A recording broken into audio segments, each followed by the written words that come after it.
us on social media. If you are on Facebook, YouTube, or Twitter, if you could do us a favor and go ahead and share the post, we'd be extremely appreciative. Again, everyone that's on Facebook, YouTube, or Twitter, if you could go ahead and share the post for us, we would be extremely appreciative. All right.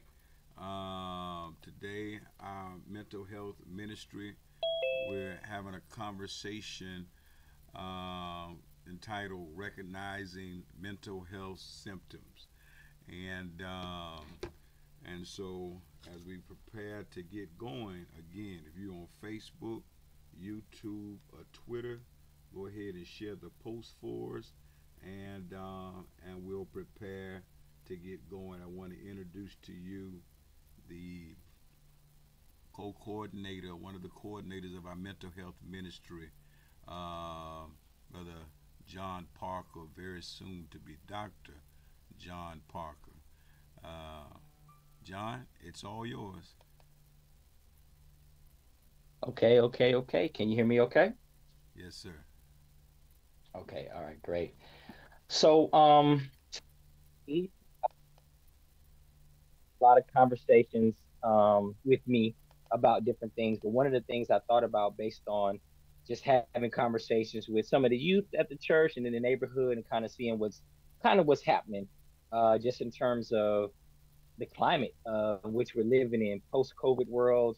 A lot of stuff happening politically, a lot of stuff that's just kind of happening, just just in the world, and the way in which people are kind of experiencing mental health is new for a lot of people, and it's definitely different in the way that we experience different symptoms and the way we, just how we see mental health.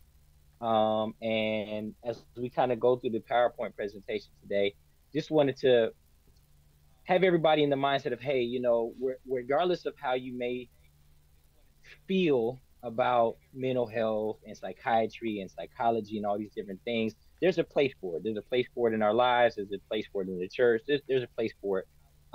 And the more I have conversations with different people, especially older people in the community, and maybe younger people, maybe in their teens, um, there seems to be just a disconnect on the usefulness sometimes of mental health services. So I thought this would be just a good conversation for us to just talk about symptoms, recognizing symptoms, and just how to get help with different things. And do you want me to just let you know when to go to the next slide, or do you want me to pull the slide up on share it on my screen? Whichever works best for you. Okay, let me you can put it on the screen too, and I'll kind of slide through it too, just because I got Okay, it's some all right. notes that I might want to look at. It's Just let already me up know. there. Okay, all right, perfect. Okay, we go to the next one.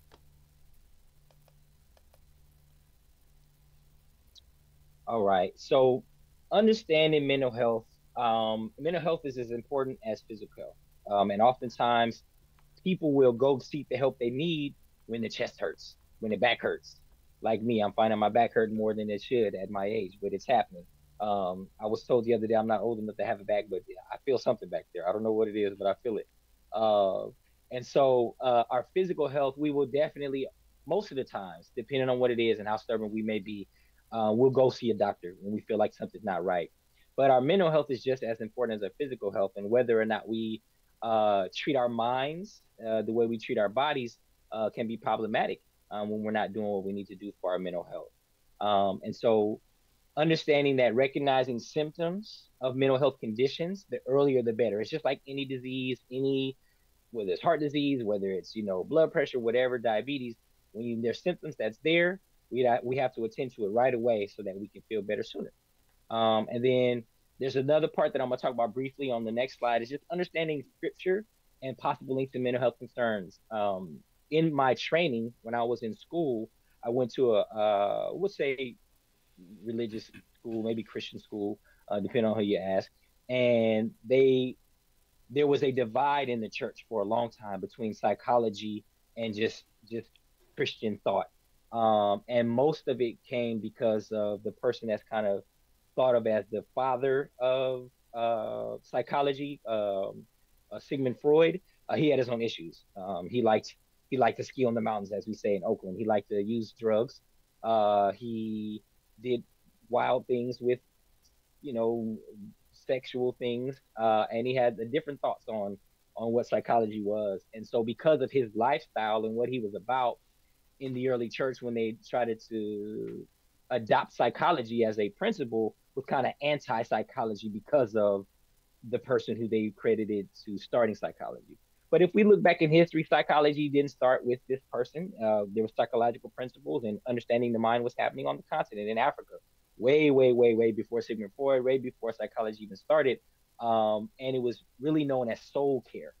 The practice of psychology and understanding somebody's mind and what they were going through was thought of as soul care, because there was a point in time your mind, your body, and your soul was all connected in thought. And so there wasn't a way in which we delineated someone's mental health from being a part of their care for their soul. And so there's been a lot of work in recent times of kind of just taking back the idea of what psychology is, what mental health is, and really putting it in a light that it's bearable and tolerable for even those that are very staunch in the faith and want to have a separation between church and psychology. But there's no need for that. We care for people's souls. That's what psychology is about. That's what mental health care is about.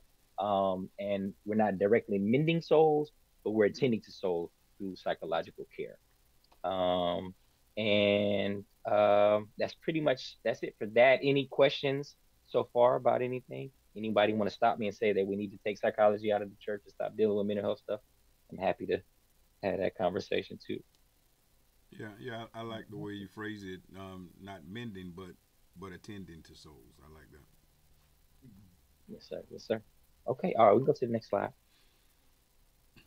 All right. So I put this slide in just because I wanted to have a brief talk about the connection or disconnect, depending on what we want to say, when it comes to the Bible and the way in which it talks about demonic possession, and ways in which people are um, kind of afflicted by demonic oppression, and in the ways in which it kind of mimics mental health diagnoses and psychological disorders. And so it just is real brief. So there's a story about the man who was demon possessed, and the demons called themselves Legion. But one of the things he had going on for him is he had superhuman strength. He was beating people up. He was sitting around cutting himself. He walked around naked, and he lived among the tombstones. He lived in the cemetery. And a lot of times when we see people nowadays, and we'll talk about schizophrenia as a diagnosis, but a lot of times when we talk about people with certain diagnoses, especially schizophrenia, they will be very strong when the cops come to arrest them. They might sit around cutting themselves. They might walk around naked. They may be walking around talking to themselves.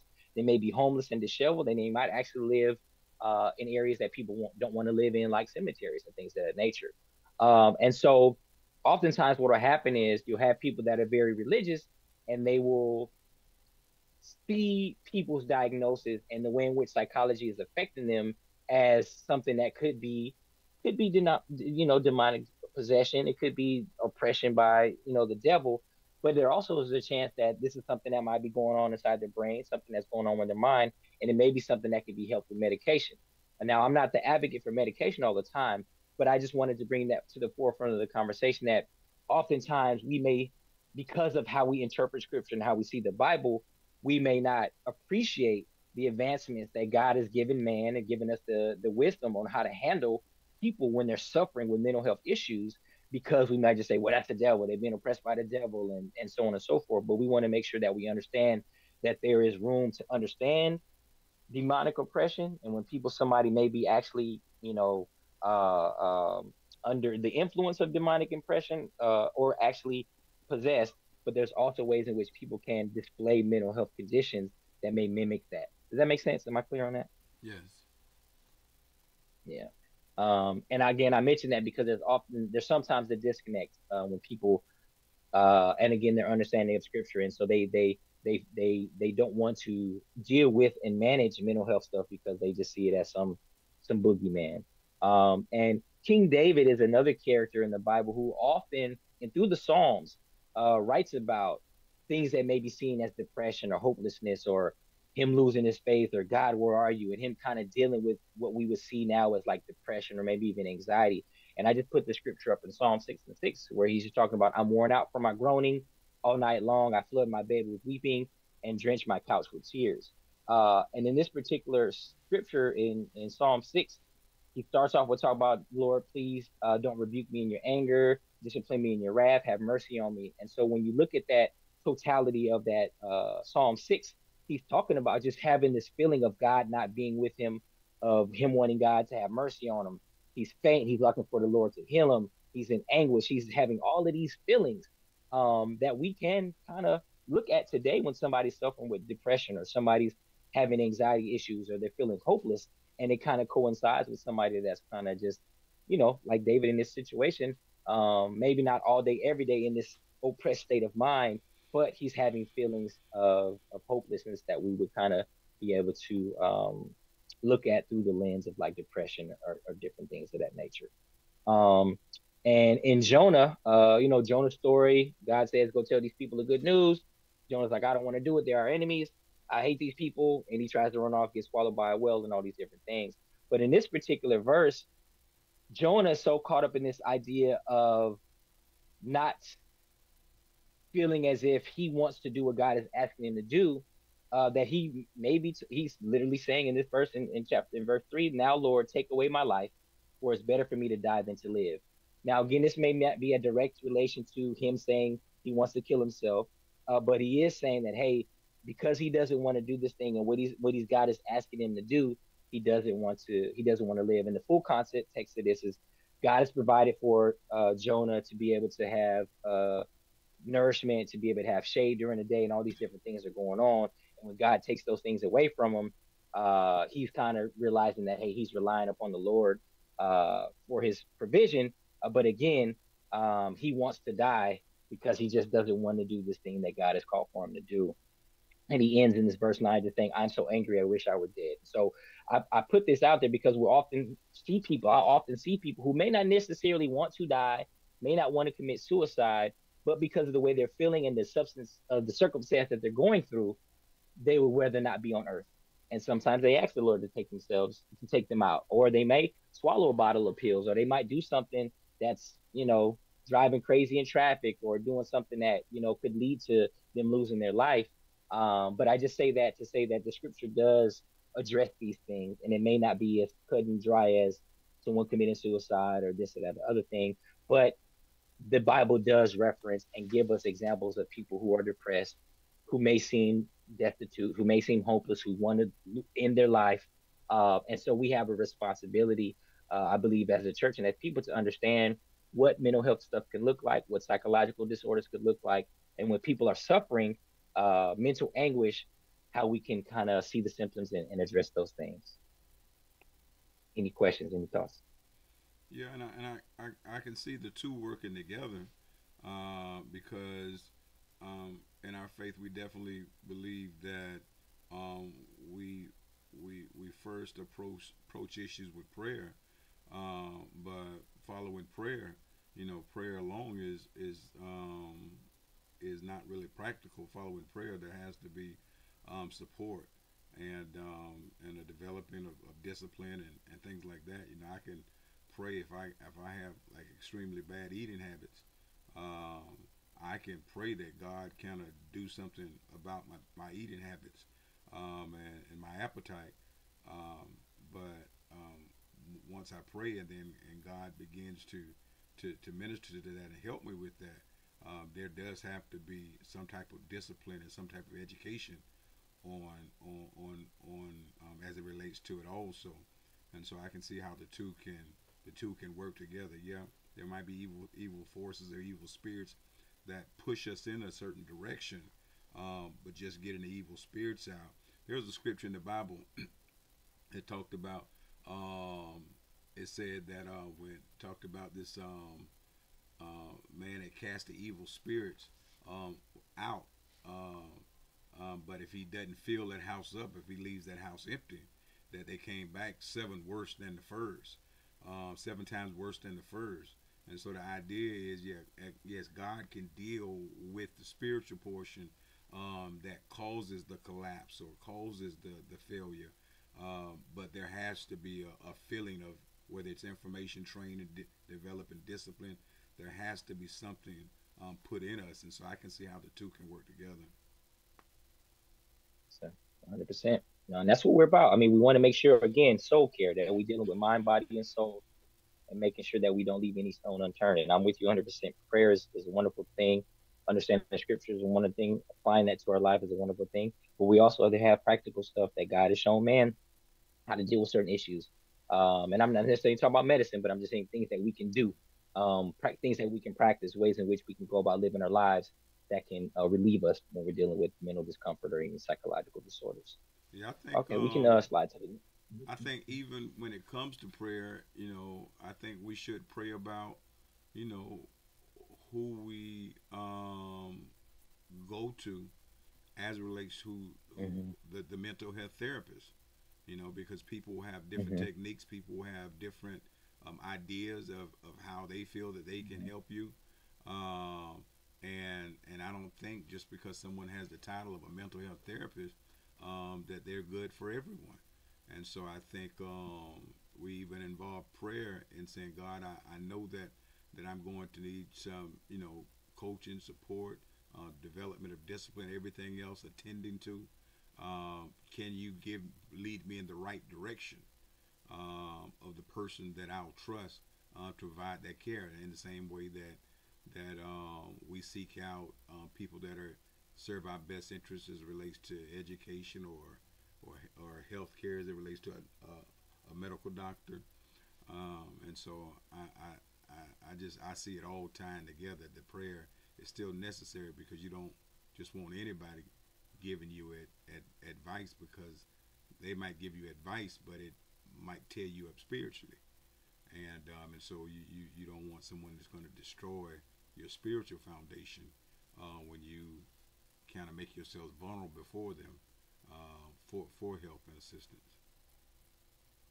Yep, 100%. I agree. And unfortunately, there are people that even are uh, licensed by the state that still don't operate in the best interest of people, and that's unfortunate. So 100%, I agree. Okay. All right. And so understanding mental health. So the definition that we get dictionary wise is mental health includes our emotional, psychological, and social well-being. So how we feel, how we think, how we do, how we behave, and how we interact with other people. It affects how we think, how we feel, and how we act. It can determine how we handle stress, relate to others, and make choices.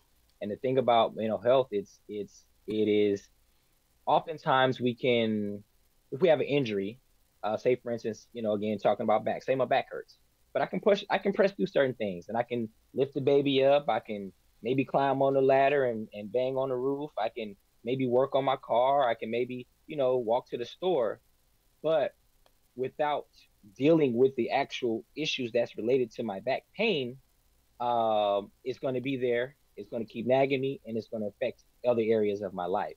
Same way for mental health. We can get by. We can make stuff work.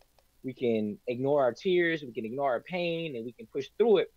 But it's going to affect how we think, how we feel, how we act. If our mind is not in a good space, and we're consistently battling with things that affect our emotions, our psychological welfare, and our social well being. And what we're going to talk to moving forward is just some common disorders. There's many more than this that exist, but these are some common disorders that are out there that people more commonly deal with. And so we'll kind of walk through these: depression, anxiety, bipolar disorder, schizophrenia, and some eating disorders. Let me go to the next slide. Right.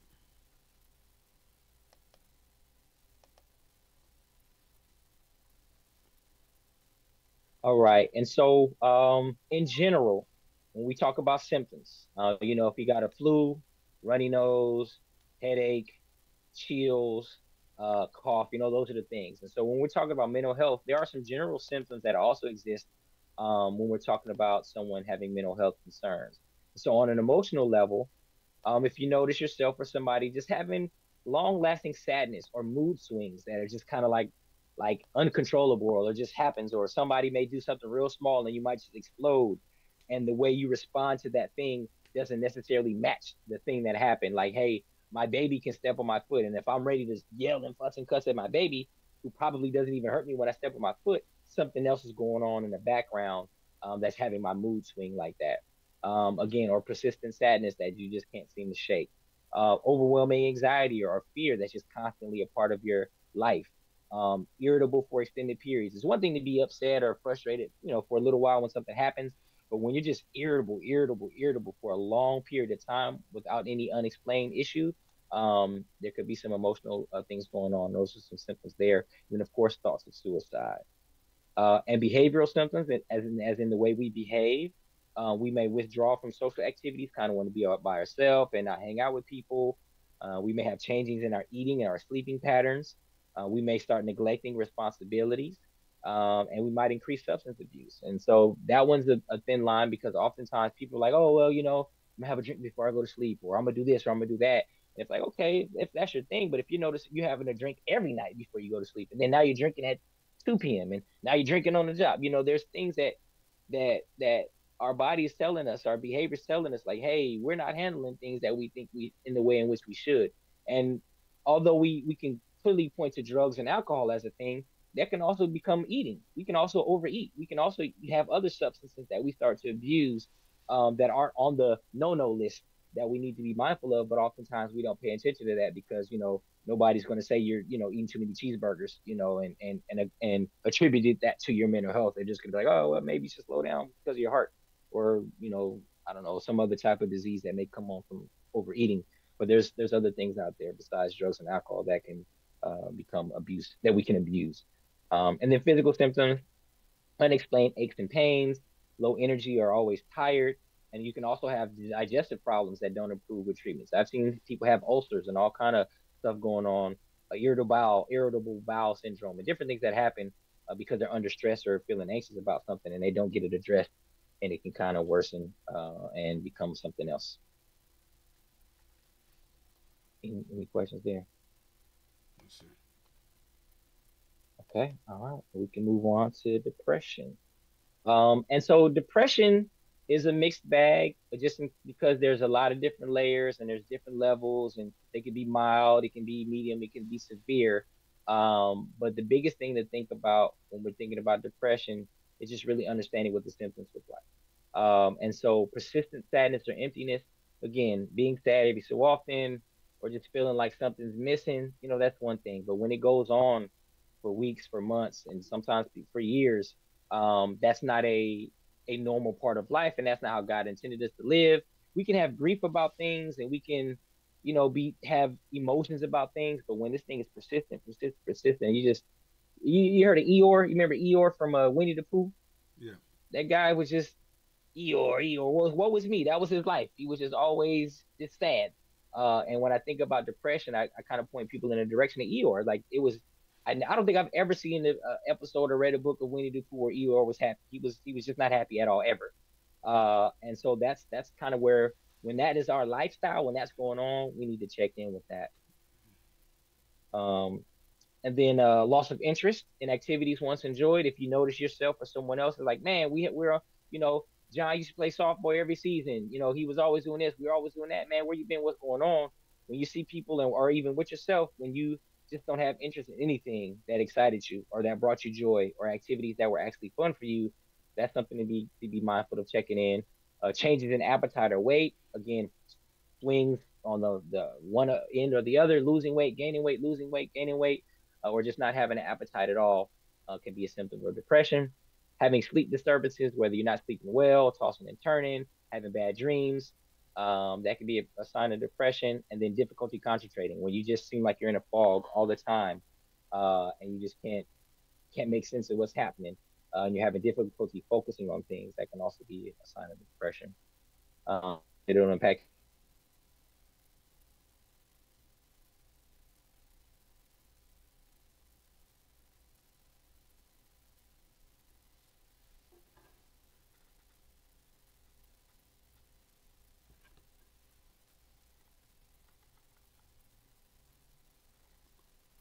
I hope I didn't freeze. Did I freeze up? You did, but I hear you now. Okay. Okay. Did you hear me just talking about the You, difficulty concentrating, and then the impact of life? yeah, yeah, I didn't hear that piece. Okay. Okay. Well, I was saying the difficulty concentrating. So if it just seems like you're having a hard time and you might be in a brain fog all the time, and just things are just like you're just walking in a daze, that could also be a sign of depression, and just being in that space. And then the impacts of your daily life, depression affects relationships, it affects your work and your overall well-being. But And then I was just asking, did you have any comments on that? yeah, so do you think that the longer you stay in it without getting help, the more difficult it is to come out of it? And I guess by acknowledging that you need help. And I asked this question. Well, I mean, I think that's just a part of nature. That was kind of my sermon on Sunday. Sometimes you're in something so long to where it literally becomes a norm, even though it's unhealthy and not a norm. And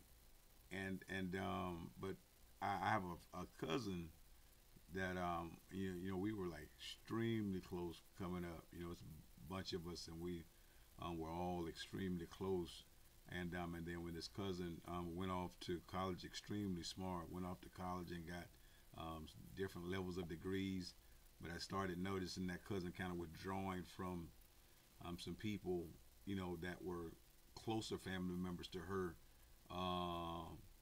than I was, as far as the how immediate were.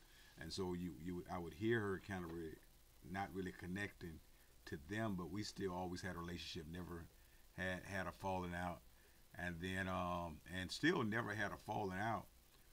But now this cousin, I mean, she's probably been in it now for, I mean, probably since we were probably about 24, 25. And so I'm 57 now, and so she's just a couple years younger than me. And so it's probably been about 30, 33 years that she's been in this place, and it's getting gradually worse. And so now this cousin just just literally doesn't communicate with anybody. And I know with me and her there was never a falling out. Um, but she's like literally doesn't communicate with anybody. It's just her. And and she goes to work, goes home, stays in her room the entire time. The family member that she lives with, she doesn't even communicate with that person in the house. And um, and and just work, room, and that's it. And no communication. And this person that we had, and I just wonder if the longer you stay in it, is it more difficult to, I guess, either come out or acknowledge that there's a need to come out. Not 100%. The analogy I like to give in that specific situation that you mentioned, that type of thing is like weight gain, right? So if you have bad habits and you gain weight, you got bad habits, you gain weight, you got bad habits, you gain weight, and you get to a certain point in time, like, oh man, I might want to try to lose this weight. You've developed these habits and you've been doing this thing for so long, it's going to be extremely difficult for you to lose the weight. And then there's also other physical health ramifications that may happen. So when you talk about somebody that may be depressed or having some kind of mental health symptoms, and they're doing the things that aren't that may be increasing, I don't want to say improving, but say if you're depressed and you keep going about your daily life in a way that feeds that depression, and you're not doing anything about it to kind of offset that, talking to somebody, going to a group, doing activities that may bring you joy and peace or whatever the case may be, the as in the same thing with the weight, the more weight you'll feel of that depression, the more symptoms you will get worse. The further along down the spiral that comes with depression you'll get, and you'll be in a situation where um, you're not able to find your way home. You're not able to find your way out. You're not able to um, make sense of things. And so it's in your cousin's situation, it's interesting because at least she's able to go to work and function on that level. So I don't know what it looks like when she's speaking with coworkers, or even if she's speaking to them, she might not be speaking, might just go home, and do her thing. But oftentimes, as you're saying, like that spiral gets so bad that people aren't even able to do that.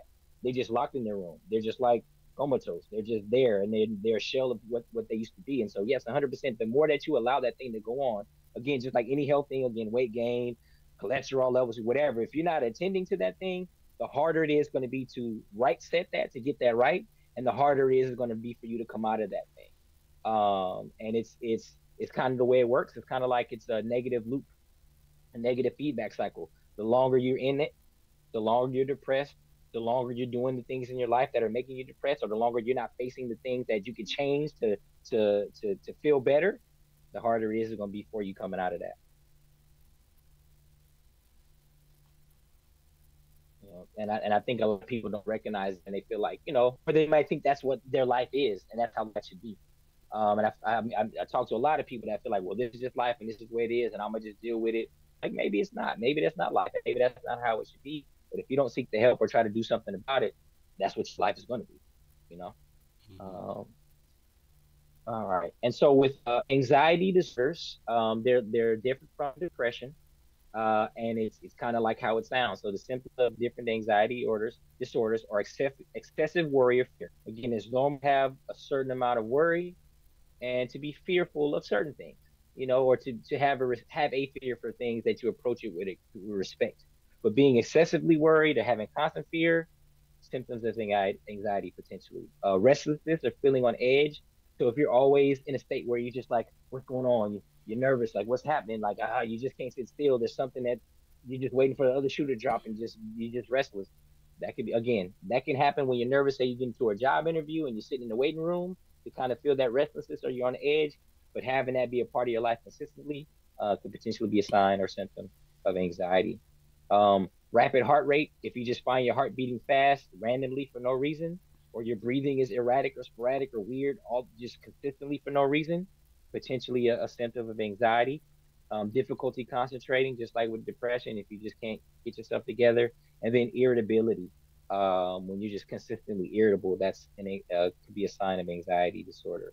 And so we'll jump into these specific things. So generalized anxiety disorder is a mental condition characterized by excessive or unrealistic anxiety about two or more aspects of life, to your work, your social relationships, your financial matters, accompanied by symptoms such as increased muscle tension, impaired concentration, and insomnia, so not being able to sleep. So if you're thinking about generalized anxiety, so just anxiety in general, this is a disorder, generalized anxiety disorder. You have an excessive or unrealistic anxiety. So it's just like you're always on edge, you're always tense, you're always worked up, or just unrealistic. Like there's not even a reason for you to be all worked up, but you find yourself worked up. Like those two things, and you're worried about several aspects of your life. It could be your work, it could be your financial situation, your relationships with other people. And then it also can include, again, rapid heartbeat, muscles getting tense, your chest feeling tight, the inability to concentrate, and then again the inability to sleep well. Any questions on that? Oh, sir. Okay. And so panic disorder, that's another one. It's another mental condition characterized by recurrent, unpredictable panic attacks. And it's usually accompanied by persistent worry about future attacks and changed behavior designed to avoid those panic attacks. So basically, when you're having panic attacks, you may have seen people where they just sitting there and they're frozen, or they may be having problem catching their breath, or their heart might be beating fast. So it displays itself in all different kind of ways. But it's usually, again, happening very frequently, and it's unpredictable. Like it just comes out of nowhere. Like you're not even, again, it might be worried about a test you're about to take, or you might be worried about a job interview. But if you're just sitting around chilling, and you just all of a sudden feel these symptoms, and your heart getting beating fast, your palms are sweaty, all these different things, and then you're persistently worried about it happening again. Like you're like, hey, it's one thing you're like, oh man, who knows when these panic attacks are happening. But if you find your mind and yourself consistently being worried about the next panic attack when it's not even happening, when there's no reason for it to happening, that also is a part of the panic disorder and can actually lead to more panic attacks. Like it's an unfortunate thing. You being worried about a panic attack can bring on a panic attack. And then you might also do things, you might change your behavior to avoid the panic attacks, but those changes in behavior aren't usually good for you. You might do things like, I'm not going to go to work because I have panic attacks at work. Work may not be the issue, but you're avoiding work because you believe it's the issue. Or I may not drive a car. I may not ride the bus. I may not walk a certain way because I might get hit. Like if you just have all these worries that aren't based in anything that's actually happened or any fear that you should have, that could be a sign of you having a panic disorder. Social anxiety disorder. Um, it's a condition where you have social interaction with people cause irrational anxiety. I'll give you an example. I had a buddy of mine several years ago. They don't have them in Gainesville, but most big cities will have at least one Apple store. So that's a place where you can go buy iPhones, iPads, any Apple related um, uh, products.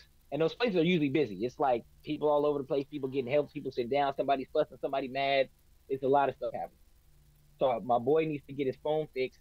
I go with him, and we get to the store, and he gets one step inside the store. His eyes get big, his pupils start dilating, he starts stuttering when he tries to talk. And I was like, bro, hey, let's step out of the store. What's going on? And then that's when he tells me he has like, anxiety when it comes around being around people and being in spaces like that. And I had no idea because we've done other things together. We go different places, we've done different things, but something about the business of the store, being around those people, having to speak to somebody, having to get somebody's attention, getting waited on, it just was too much for him. And it just caused him to have like a panic attack in that situation. And there's a lot of people that suffer from having irrational anxiety based on being in social conditions. And irrational is the key word, because you can have a fear of being around people again if you're doing a big presentation or having a big talk somewhere new.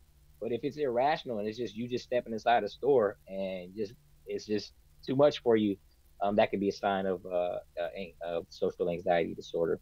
And then specific phobias again, being afraid of snakes is one thing, but like being deathly afraid of snakes, um, just seeing them on TV or just hearing a rattle shake and you about to die, like that's a little bit much. Again, you can be afraid of roaches, but when you're ready like to jump like off your chair and break your neck to get away from them, that might be on the edge. And even sometimes bees, it's one thing to be afraid of bees, but I've seen people run out into traffic and almost get hit by cars because of they're so afraid of bees. And again, it's good to have a healthy respect for certain things that might hurt you or harm you.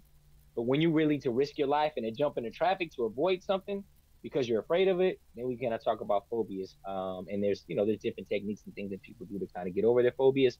But we don't see them as phobias. We just kind of see, oh, he's afraid of dogs. Yeah, you can be afraid of dogs, but don't kill yourself, running from a dog. All right. Any questions there? Son? Yeah, I mean, so well, I guess counseling helps with that. I mean, one thing that I know that I have that I wish I didn't. Uh, I don't have a problem with being in a closed-in space, but I do have a problem when I know I can't get out. And so, Mm-hmm. so it could be it could be a huge room, and Mm-hmm. I'm fine. But if I know I can't get out, that's where the problem comes. So like with elevators, I'm cool. I ride up and down the elevator.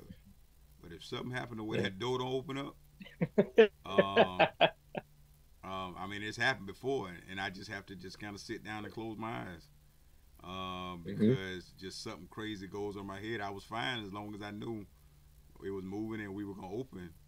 But Yeah. I remember one time. I mean, I was in City Hall in St. Augustine in a little elevator. Everything in St. Augustine old, so the elevator probably made in the 1600s. And that little elevator stopped. I was on there with the city manager, the city attorney. I mean, we were on there, and I just like, hey, excuse me, but I need to just let me stoop down while y'all make your phone calls. And I had to just close my eyes. I can't even sit inside one of those Yeah. little Yeah. machines that you have to go in where they put your body in to get your Mm-hmm. thing. CAT scan, CT scan. Yeah. Yeah, and I know I'm coming out. But that's something Mm-hmm. I really want to get over because I don't like Yeah. it. But I guess you just got to get counseling. I mean, I guess you got to get help for it. Yeah. Yeah. There's a specific type of counseling that's called immersion therapy. And what it is like you think of immersion like being immersed in water, almost like a baptism. Like, hey, like, you slowly when you baptize somebody, you don't just dunk them in. You slowly, hey, yeah, right, and then you come out the water. And so with immersion therapy, you say again with elevators, right, or closed spaces. So your first couple sessions, you'll talk about maybe where the fear comes from, maybe what happened in your past, why you're concerned about elevators, small spaces, or places that you can't get out of. And then you say, okay, well, let's look at pictures of elevators and confined spaces and different things or whatever the case may be. Okay, well, let's actually maybe walk by an elevator and let's step inside of it and close the door and just push the button and just be there. All right, now next session we'll get in the elevator. Let's go up and down on the elevator. Let's have the elevator stop while we're going up or coming down, and we'll kind of do intervention there. And so basically, the idea is to get you conditioned to not be afraid of that thing by actually having to deal with that thing. And that's very scary for some people, but that's kind of the part of the process. That's what immersion therapy is. And so, if you ever, you want to ride with me, we can go do some elevator therapy, man, if you want to do it. But it's a process and it's a thing. I mean, people do it with animals, they do it with bugs, they do it with elevators, they do it with airplanes. Like airplanes are a big deal too. And so it's a real thing. Like it's a real thing. Oh 100%. no, I know it's real. I know it's real. And so Yeah, yeah, I'm a person that don't really, I understand that therapy is a valuable tool, but I'm not necessarily one to hmm commit. But as we were talking about this right here, I know that yeah, that's one piece right there. If I ever go to prison, I'm gonna need yeah, therapy daily, yeah. inside the prison. I understand. I understand. Once that door closed, clink, clink, Yeah. it's a wrap. Yep. It's funny, not funny, but somebody very close to me is so afraid of confined spaces. Like they definitely the cat scan thing is a thing, but they were telling me recently they were thinking about getting cremated because they don't even want to be in a casket when they dead. And I was like, oh man, this I feel them. I this feel is them. serious. When I was in St. Augustine, the way they have it set up, jail visitation in St. Augustine, you go and you look at somebody on a TV hmm screen. So you go to this separate facility, you hmm go in and you look at a TV screen and you talk to them. Well, in Lottie County, when I got over hmm here, you actually got to go behind the stuff, the doors that lock up. And so when you go behind them doors Yeah. that lock up, you got a whole kind of Uh-huh. space, a big old hallway to walk down. You go and sit in a little booth, but just hmm knowing that that door lock behind, when I do it, I really have to, just pray, and hmm because to me it's stupid, God, dog, I wish I didn't have this, Yeah. but as you were talking, I was like, that is something that I probably need some help on. Let me out of here is a real thing. It's a real Yeah. thing. Yes, sir. Okay, we can go to the next slide. All right, so bipolar is a it's funny enough, it becomes a fad in and out in terms of popularity, not just popularity, but the way in which people view it and the way they attend to it. And so probably the biggest character that we've had in our modern time that people follow is Kanye West, right? And so people have attributed the rise and fall of Kanye West to being bipolar. And so if you look at his character and his life that he displays for the world to see, you have moments where he's very clear, he's making sense, he's doing things that make sense, and then you have times where it's like this guy is out of control and needs some medication or needs to sit down or needs something. And so part of that bipolar, whether he has it or not, or whatever the case may be, is you have what's called manic episodes. You have elevated mood, increased activity, reduced need for sleep, and grandiosity is basically the idea that you're more important than you really are, and your self worth is higher than it should be. And you should always have self worth and feel yourself. But when you feel like you're the king of England, and can do whatever you feel like you need to do when you want to do it without just cause, that's a problem.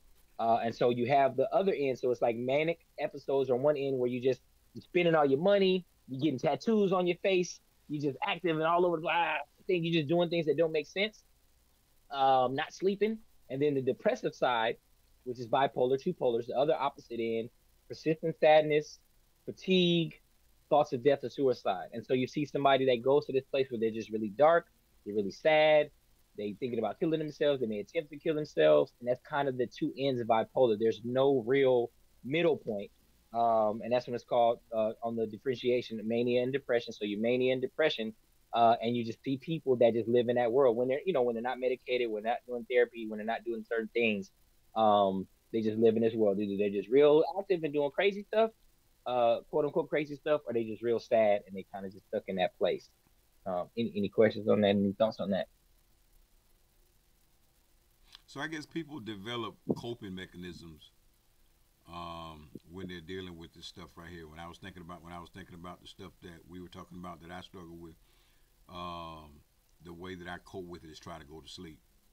And so, but Mm-hmm. those are unusual things. And so, whether it's sleep or just kind of close my eyes or whatever, that's unusual. But you know, I guess people have to try to find ways to cope with all of these different things that they deal with, and the coping might even make them look even more strange. Because they have to try to find coping mechanisms that work for them. And just imagine go back to my little elevator thing and whatnot, or I don't feel like I can get out of something, so now I got my eyes closed just so I can kind of get away from it.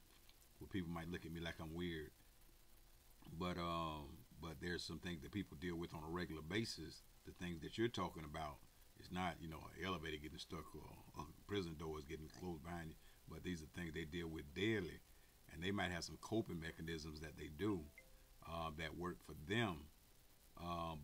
But they're abnormal, and people might look at them kind of strange. But they might just be coping mechanisms, might be drugs, whatever. But coping mechanisms. Yep, 100%. Yep, and that we could probably have a whole talk on coping mechanisms, and we might do that next time too. But yeah, no, that's I mean that's the nature of human existence, right? And so when we find ourselves not being able to manage the things that are happening around us, uh, just by just living, we do have things that some things are healthy and some things aren't, but we have ways in which our body and our mind tries to wrestle with those things or fight off those things or deal with those situations. And yes, coping mechanisms um, are is the term. And like you said, sometimes it could lead to alcoholism, it could lead to drug abuse, it could lead to, like I said before, I don't let this slide because people don't like what I mentioned, but it could lead to overeating. Like we don't like to add eating in there because eating feels so good and it tastes so good, but it's a coping mechanism as well. Like there's a lot of problems that are solved with eating. Yeah, And then it creates a lot of problems as well, you know? yeah, And I think, yeah, and it's a big part of learned behavior, and things that we might do as a kid that kind of sticks with us, or even things that we learn as an adult that, hey, this is how I can handle it. But we got to be very careful that we're doing things in the way that's healthy for sure. yeah. I agree. Um, yeah, and it's interesting too because a lot of people that I see that have bipolar, they don't just like to. It's a thing that's happening in their minds, and it's like people, we say not a deficiency, but it's just there's things that are being produced in our minds, like serotonin and different things that when we have different depressions, anxieties, bipolars, that our bodies may be producing too much of or not enough of, and so sometimes people can be helped with bipolar medication, but instead of taking medication, they'll do something. They'll like use marijuana or cannabis, or they'll do some other type of thing because the medication, they don't like the way that the medication makes them like. Some people like being manic. Just put it that way. Some people like doing random stuff and getting face tattoos and spending all their money and doing all this wild stuff because it does something to you, and they don't like to not be. They don't like to be depressed, but they also don't like to just be regular, like to just be in the middle. And so they'll do other things besides take their medication, which prescribed medication is it's a drug. Whether it's called drugs, like this, but it's not on the list of like A1 classified cocaine, crack, all that type of stuff. But people will do other things, like you're saying, coping mechanisms, so that they can be in a medium space, but it's not the healthiest thing and it's not the best thing for them. So just making that point that a lot of people with bipolar will rather do something else than take their medication, and oftentimes it leads to things being worse for them in the long run. Yeah. And we can slide to schizophrenia, the next slide. Uh, and schizophrenia is a big deal in the Black community, Yeah, because historically and on paper, we get overdiagnosed with schizophrenia by medical professionals, based on the symptomology and the way we express ourselves and the way we do things. And it also just happens to be a real thing that happens to a lot of people in our community based on our life, based on our history, based on the things that have happened to us, especially being Black in America. And historically, the way in which life can make people crack, schizophrenia becomes a thing that just kind of pops up on our radar more often. But again, it's not always schizophrenia that we have, but because of the symptoms that we're doing and things that happen, and the way life just may break us down sometimes, schizophrenia is what get diagnosed. And so the thing about schizophrenia is what a lot of people don't understand is very hereditary.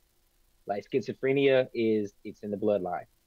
And without the intervention of the Lord, It's not almost guaranteed that a schizophrenic will, will have a child that has schizophrenia, but it's very very correlated.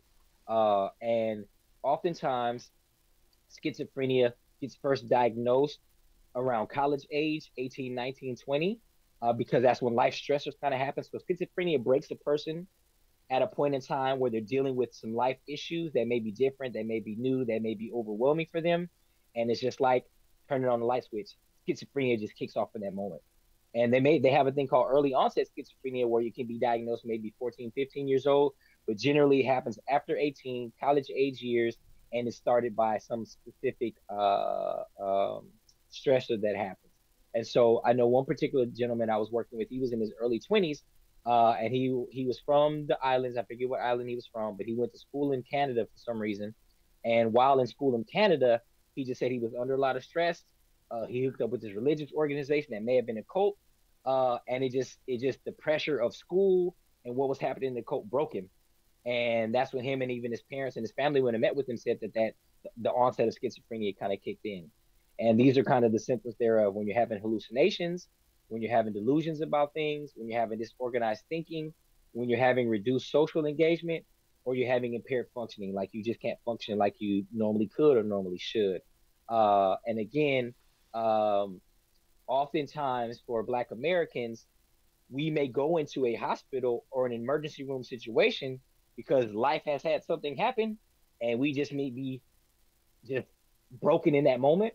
And instead of that being a momentary thing and somebody addressing it and saying, hey, John, maybe you just need to step back from things. Maybe you just need to take a break. Maybe you just need to pull back from work. Maybe you just not need to take on less responsibilities and kind of get to a calm, cool place. You come into the hospital, you come into that emergency room, talking to yourself, having delusions, whatever the case may be, and they're going to hit you with some medication. They're going to give you a 3-day stay minimum at this place. And you're not going to be able to see your family and talk to your family until they get you settled down.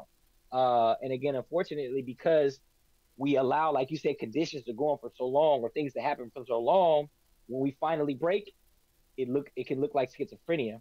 And then now again, you got a 3-night stay at the minimum. You're doing a bunch of things. You got a bunch of bills, and you really just needed some rest. But then there's also full on schizophrenia. That's a thing. But again, for Black Americans, it just looks a certain way.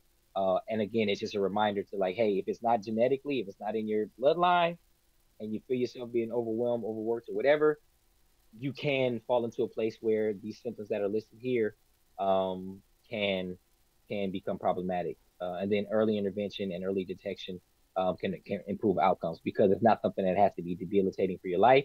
You can live with schizophrenia, you can manage schizophrenia, but the longer it goes on without it being diagnosed or without it being dealt with, the worse it becomes for you and the harder it is to kind of keep your mind in a safe space. Any questions on that? No. Uh, okay.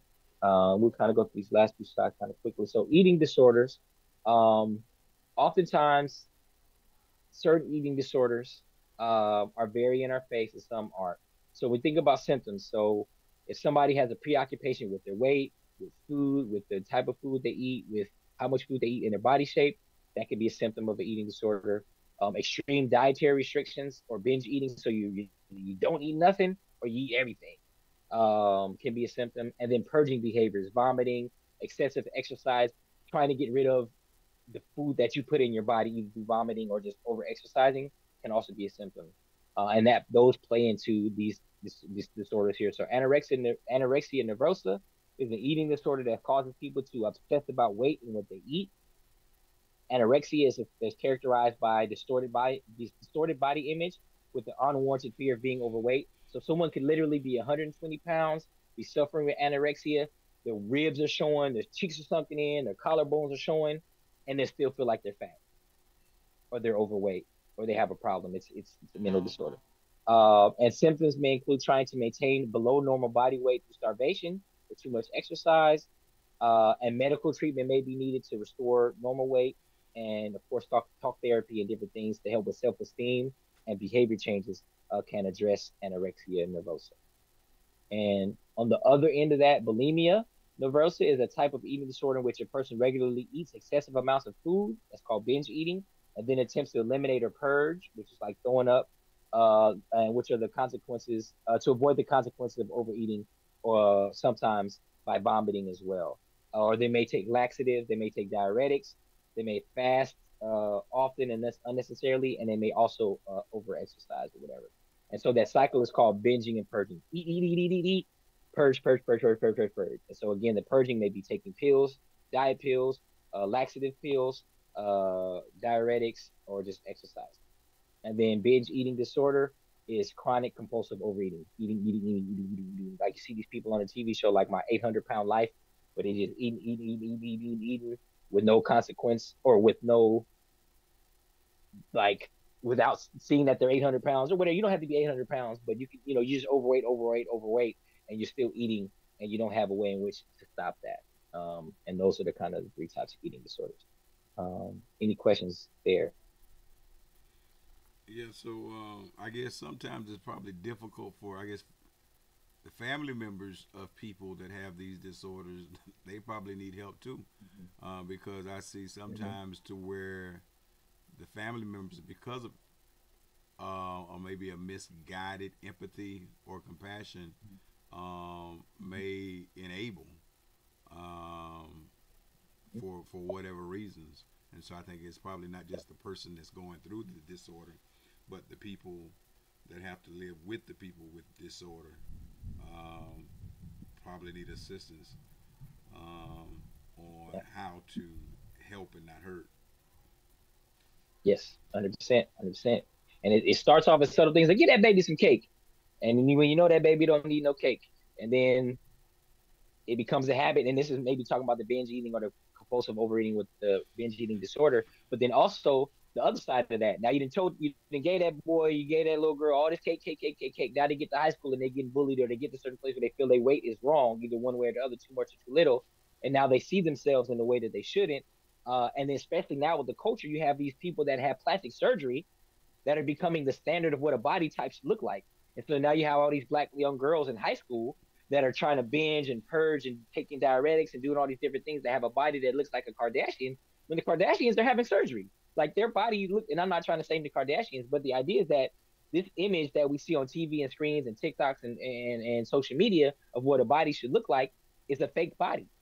And so now we get a lot of these black women, black girls that wasn't historically in the bulimia or the anorexia category, that are now struggling with their weight and having these mental disorders based on them trying to look a certain way. That, hey girl, like, you got hips, your body's a little bigger. That's just the way God designed it. But now we trying to, they're having problems with that, and they're feeling self doubt and low self esteem based on the way in which their God created their body and they were created the image, because they're seeing things that, and making, making decisions on how their body should look based on these fake and false images. All right, and we went through these last few. PTSD. PTSD is an issue, especially in the Black community. It's not just about people coming back from war or people experiencing trauma thereof. You can have PTSD from living in your neighborhood when there's a lot of gun violence, when there's a lot of police involvement, when there's a lot of just things that are happening around you. It could be microaggressions you're experiencing at work. There's a lot of things that can lead to a diagnosis of post-traumatic stress disorder. But the symptoms of these things are re-experiencing traumatic events, either through flashbacks or nightmares, avoidance of reminders of the trauma, like you don't go places or do things because it reminds you of the trauma that happened, negative changes in thinking and mood, and hyper arousal. I mean, you're easily started, you're jumping all the time. Somebody sneezes, you're jumping. A car backfires, you're jumping. And it's all started. This happens because of a stressful event or a traumatic event happens first, and then you develop these symptoms. And then you have all these triggers and reactions to these things that are related to the trauma.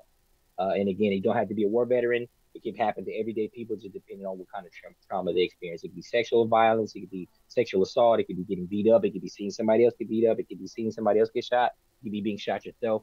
The bottom line is you experience a trauma, and then it kind of you have symptoms that don't go away based on that trauma you experience.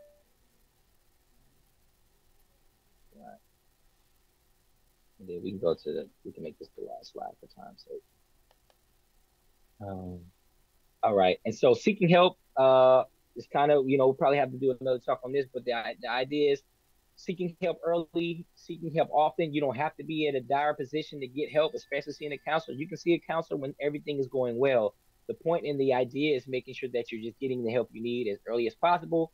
There's all kind of treatments. There's therapy, there's medication, there's pastoral counseling, there's support groups and community resources.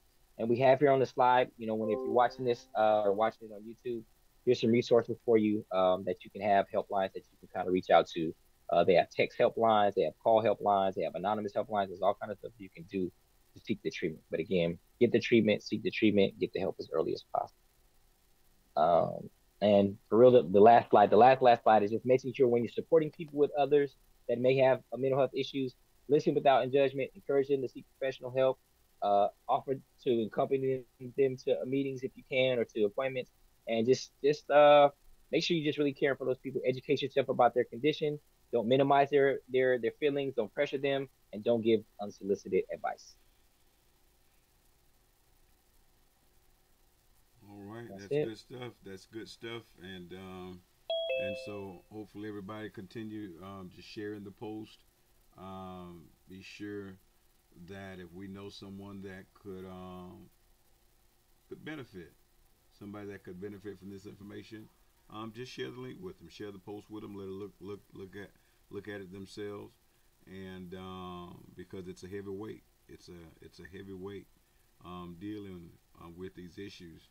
And if there's something that we can do to if there's something that we can do to help someone lighten the load to improve their quality of life, um, we should be on board to do that. So it's just as easy as just sharing the post and letting them listen themselves, and then making sure we're there to support, but also know how to support. But John, we appreciate you. We thank you for Okay. always being prepared and sharing good information, and we thank everybody for joining us and participating in this valuable information. So, in addition to prayer, we also need other tools to deal with life. Yes, sir. All right. God bless everybody and have a good one. All right. Thank you again. All right.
You have reached the voicemail for John Parker.